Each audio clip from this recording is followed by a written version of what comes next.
Okay, so introduce yourself, tell your story, like how did you end up living here in Efrat? Okay, so my name is Yehuda Soloman. Came to Israel after high school. I stayed under the army afterwards. I was in tanks. And then I decided to make Aliyah afterwards. And after being in yeshiva, I studied my bachelor's degree. And then after getting married and having our 3 lovely children, we moved to Efrat this past summer. Okay, and describe the demographic of Efrat. Like, why did you move there? What's it like?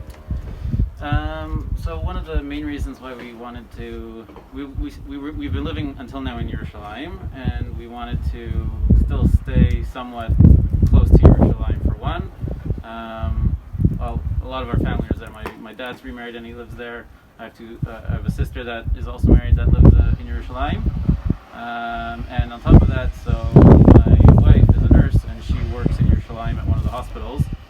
So it was just that also convenient that close enough to Yerushalayim, but still far enough that we have a nice house that's a bit bigger than a small apartment in Yerushalayim. Yeah. Okay. And just like describe like what it's like living here, like neighborhoods and. So people here are pretty nice. It's for the most part people like us, younger families with younger children.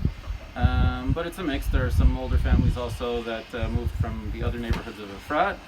And it's a mix both of Anglo families, either that made Aliyah or that have just been here 20, 30 years that also are originally from North America, as well as Israelis that also either are from Efrat or from the area or also work in and around the area. And so this is a nice place, nice community to live in.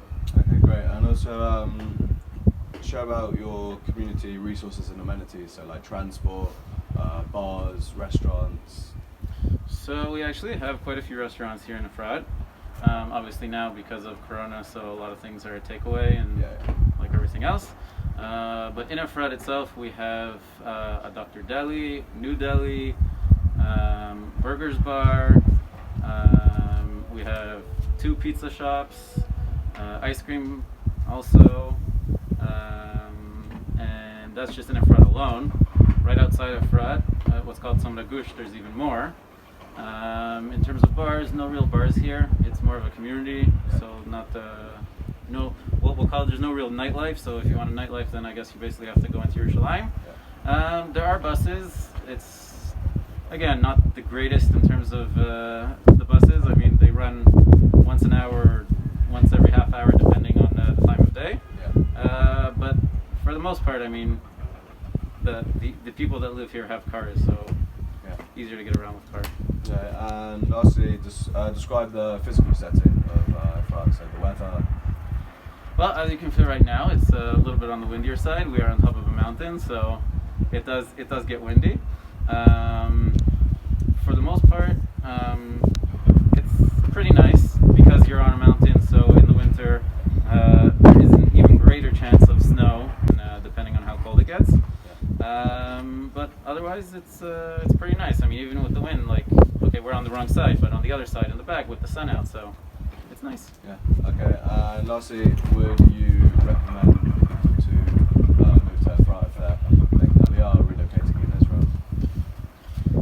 I would definitely recommend. I mean, in terms of welcoming committees. So yeah, I mean, there are definitely lots of people here that when we just moved here in the summer, so we're also pretty new here, and we feel that it's a nice welcoming community. People are very open and want to get to know people.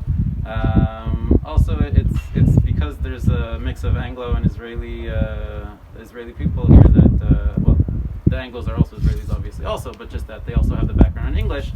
It is one of the communities that people do make Aliyah to, because it does have quite a significant portion of people who speak English, which is definitely one of the draws that people have when they're making Aliyah. Yeah.